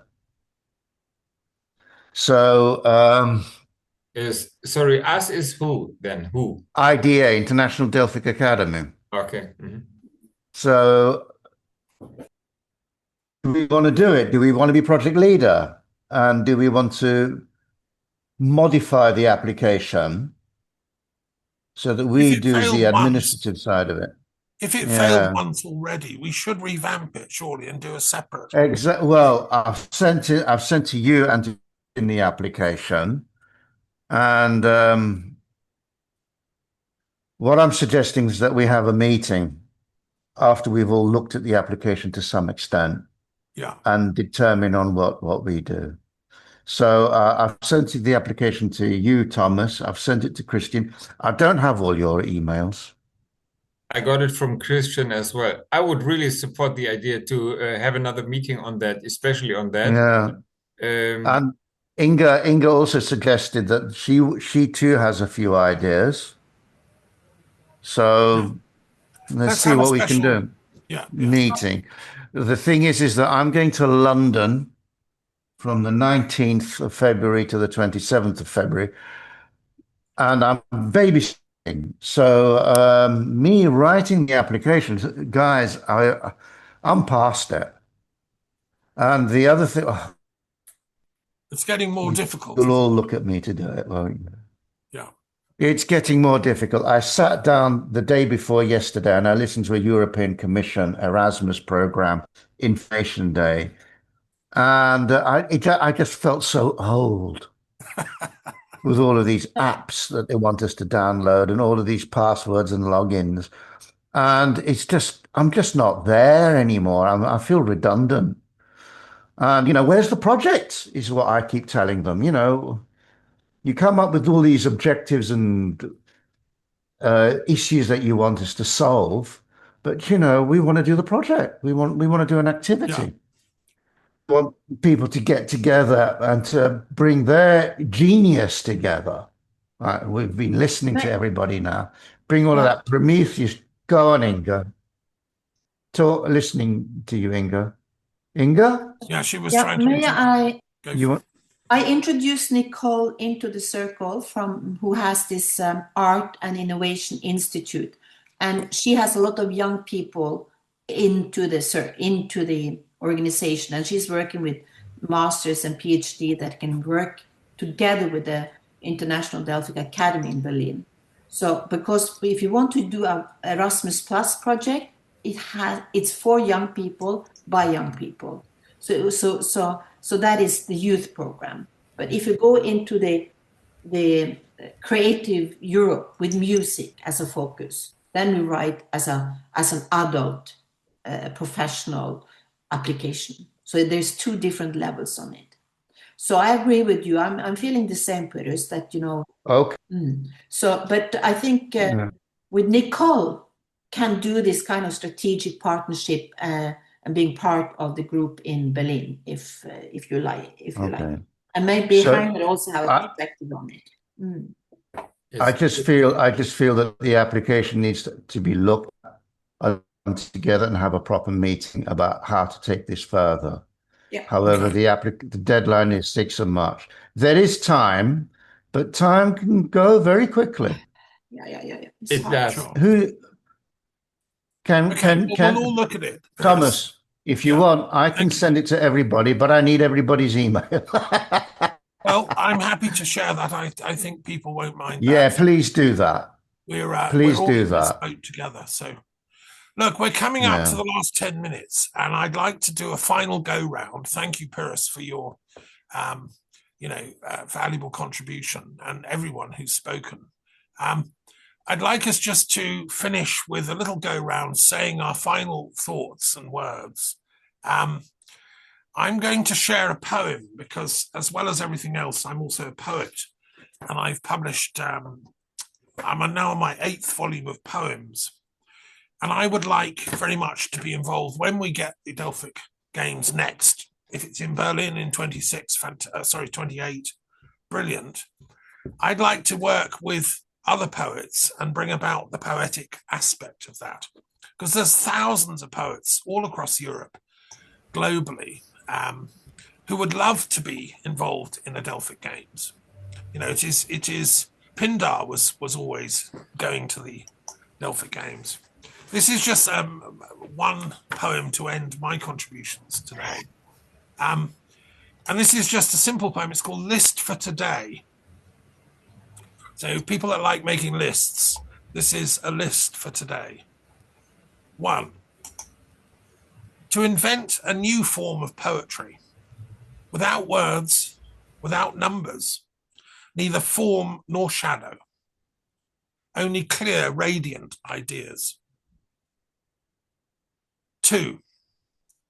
To communicate love with a great sweeping gesture, like a bird's beating wings, soaring to the buoyancy of an absolute humility, here at the center of things, surrendered and suspended in the sparkling void.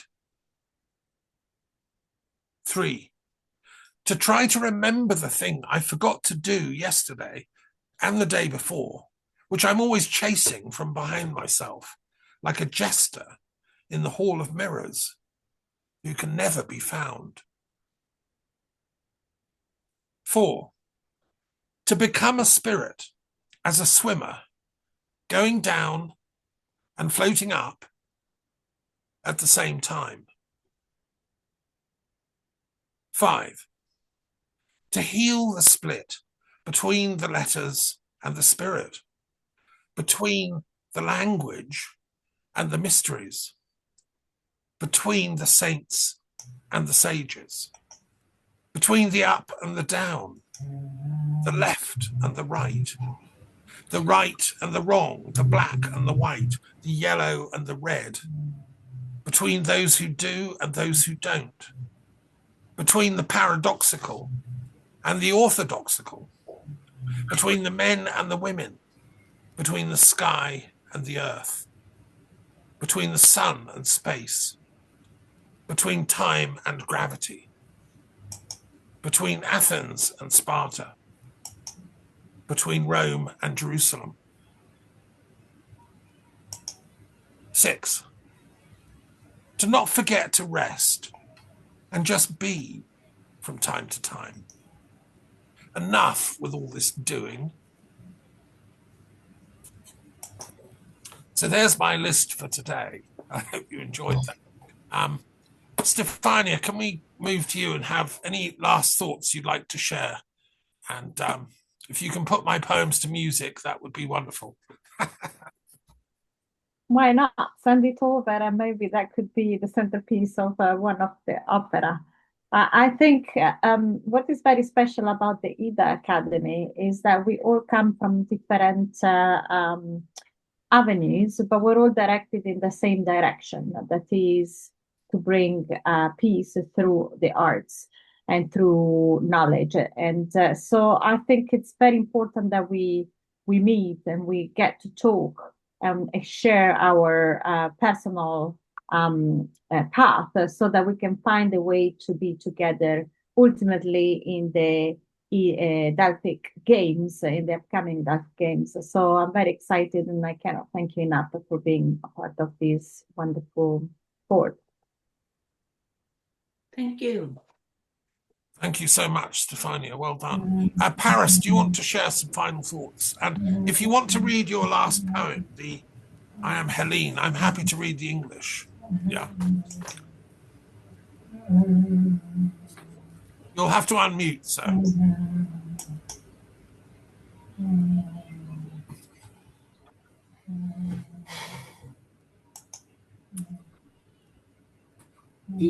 In English or in Greek? Well, you read the Greek first, and then I'll read the translation. Okay. This is a poem, I Stand Alone. My 7th award-winning poem by collected and published it in 2021 by the Ministry of Culture and the National Society of Greek Writers.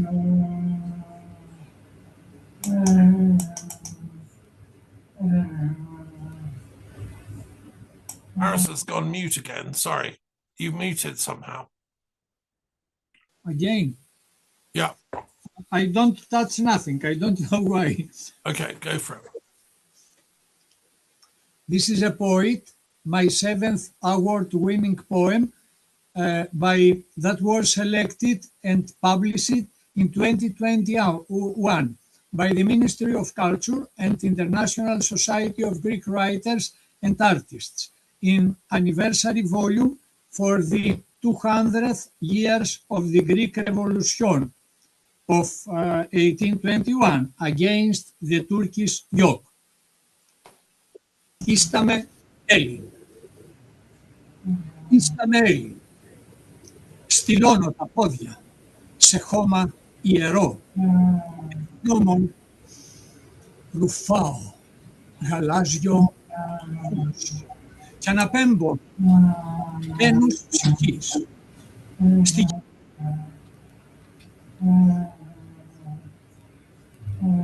Sorry, Harris has gone mute. But we're hearing a funny sort of chanting noise. I don't know where that's come from. I don't know why. Again, is Katerina also? Yes, I am hearing. Do you hear me? Yeah. Can you mute yourself, Katerina? Is that possible? Yes, I have no view. Can I speak? Only to speak without to see me. Sure. Let's hear Paris's poem, and then it's your turn, and then we'll hear your next. Distinguished guests, dear friends from International Delphic Academy, from every corner of the world, with deep honor and heartfelt reverence, I welcome you to this gathering, a meeting not only of minds, but of spirits, drawn together by a search for meaning, harmony, and human unity. From the ancient sanctuary where humanity once turned to seek wisdom, a light was kindly.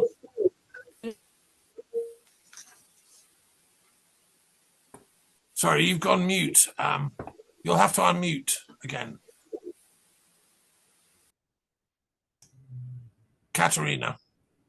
Okay. Yeah, we can hear you. Go for it. Keep going.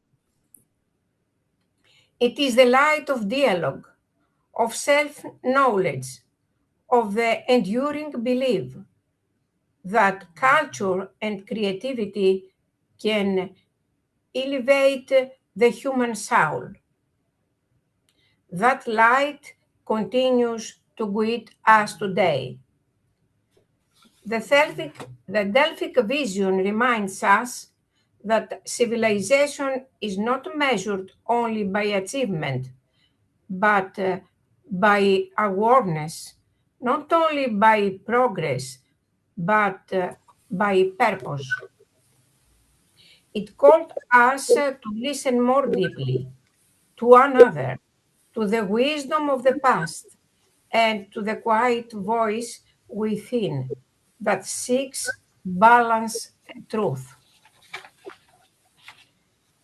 In a world often marked by division and uncertainty, this vision stands as a gentle yet powerful affirmation that art can become a universal language, that knowledge can become a bridge, and that the meeting of cultures can become a path toward peace.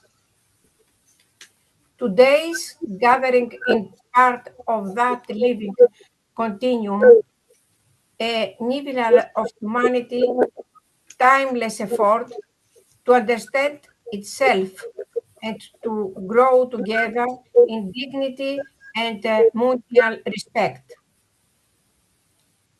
Its exchange of truth, its gesture of creating expression becomes a third in a greater tapestry, one woven from diversity, yet unified by shared aspiration. May this meeting be illuminated by insight. May it be enriched by imagination. And may it strengthen the bonds that connect us, beyond borders, beyond time, beyond all that separate us. May the enduring light of wisdom, creativity, and human fellowship continue to guide our path forward. Thank you. Well, thank you very much, Katerina. And that's stirring words. And we hope we live up to these ideals. Yes. Paris, you were just doing a poem. Would you like to continue and finish that?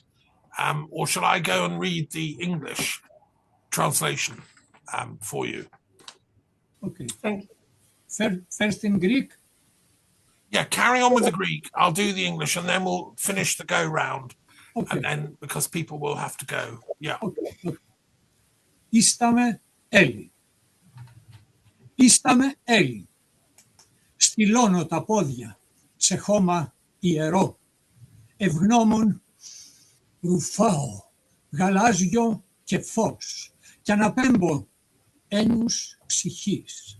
Στη γης που γεννήθηκα, στη γης των θαυμάτων, σπόρος, σοφών, ποιητών και ηρώων, ποτισμένος μέμα κι αγώνα. Λευτεριάς κληρονομιά, σφραγισμένη, μέμα παππούδων, μ' οδηγό της σοφία, ελπίδα και φως, μου χαρίστηκαν σπάταλα.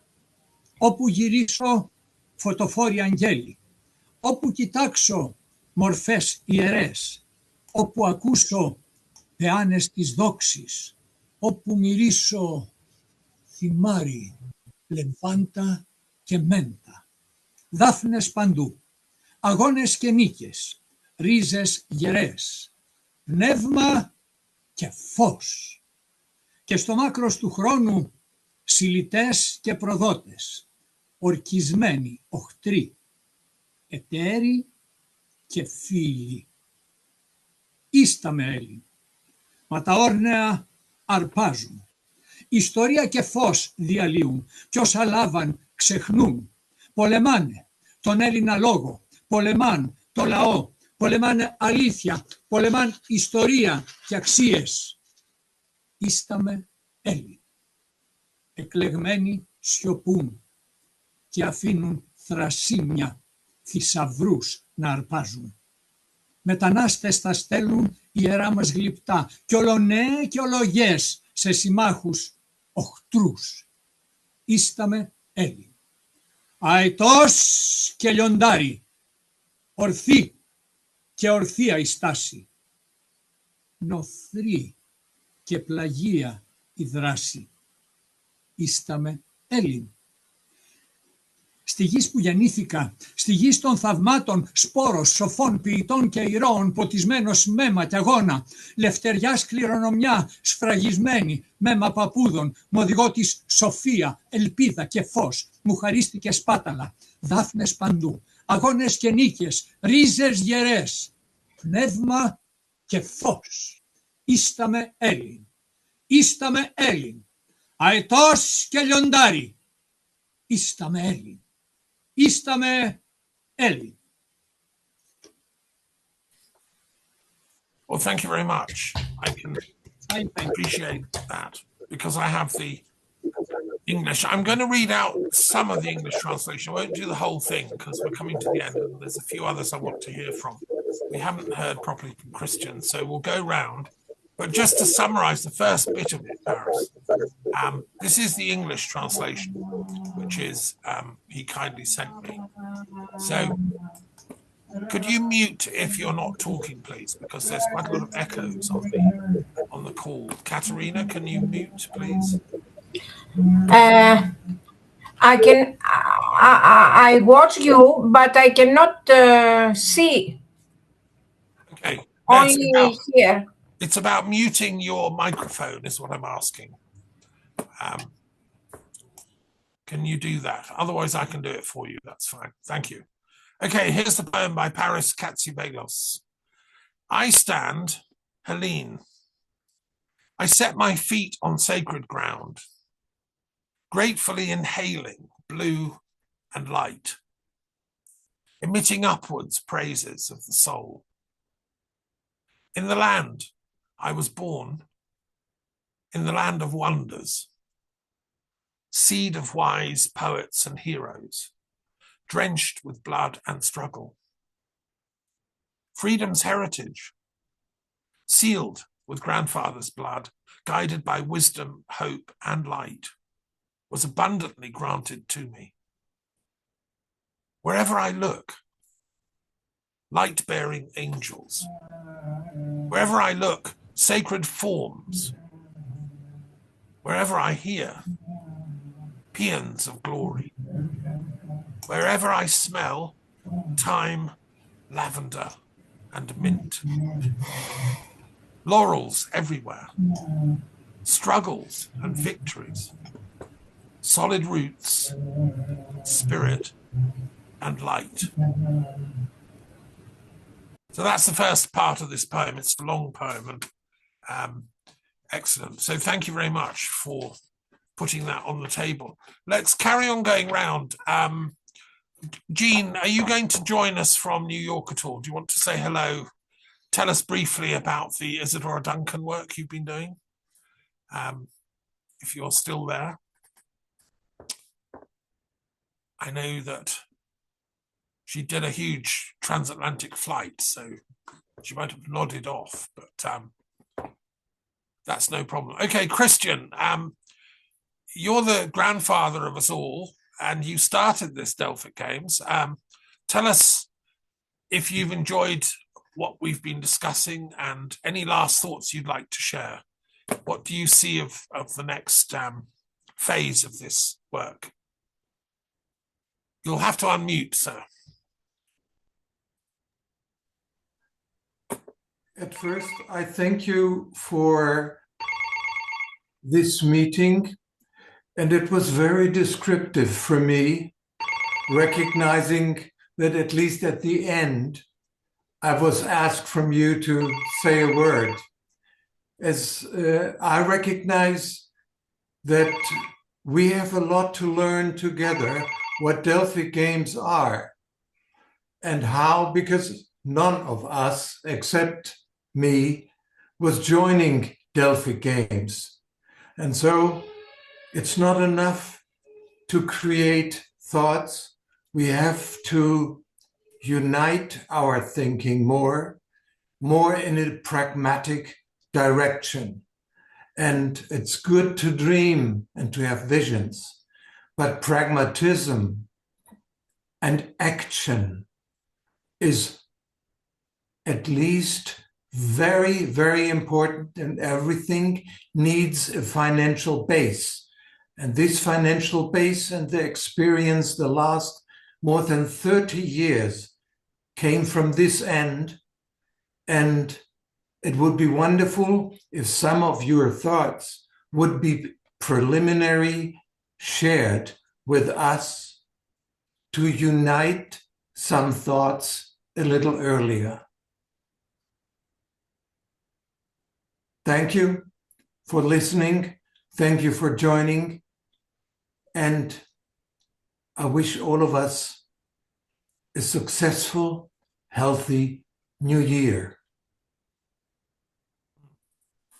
And thank you, Christian, for your, leadership over these years. And we'll continue to do what we can. So each of us in our own way and with our own motivations and so on. So going around the circle, I see Heine. Final thoughts from you, sir, before we close.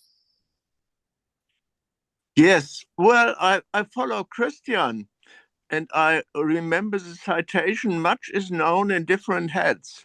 So if we talk to each other, and then we learn that if it's under the umbrella of education, when it is culture, then it is totally different than when it is culture, and there we do education. So I enjoyed the session. I was lurking or observing today, Thank you for the session. It's top of the hour. I am already somewhere else. Sorry. Sure. No, thank you for joining us, Heiner. And we've all learned a lot. Daniel, final thoughts from you, sir. Yes. Thank you all for being here. That was really great to listen to you, to your contributions.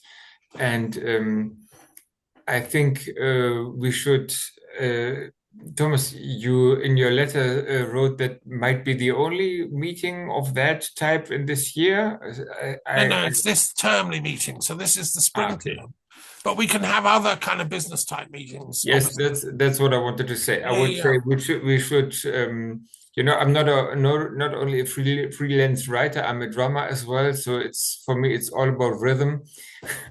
that means let's meet a little bit more often, frequently, just in order to put our ideas together and get really to steps that we let's I mean this talking on a meta level is very important for us all to to learn about the idea, to form a common vision for us all, and let's as well get into meetings where we talk about next steps, where we talk about how really to build up the next games.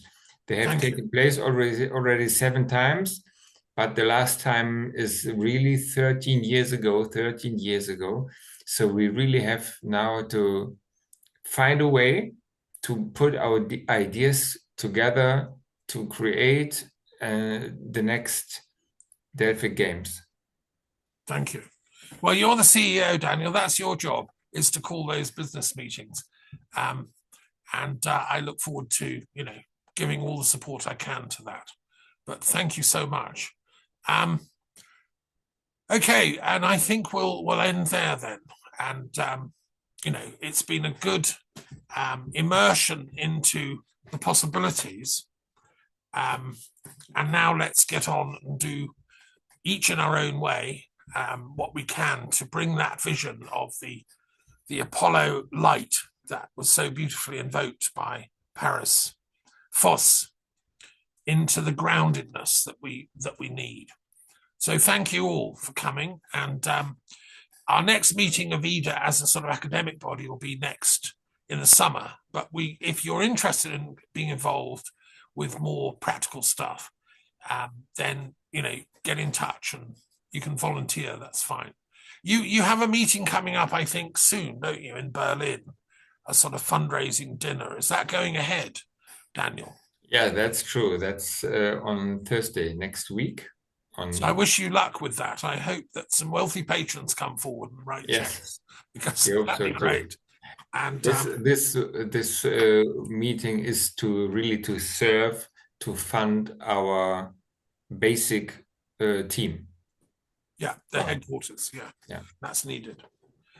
Right. Okay. Well, blessings on everyone. Go and enjoy your Valentine's Day with your loved one, and we will meet again before too long. Thank you all. Blessings. Thank you as well. Thank you. Bye-bye. All the best. Thank you.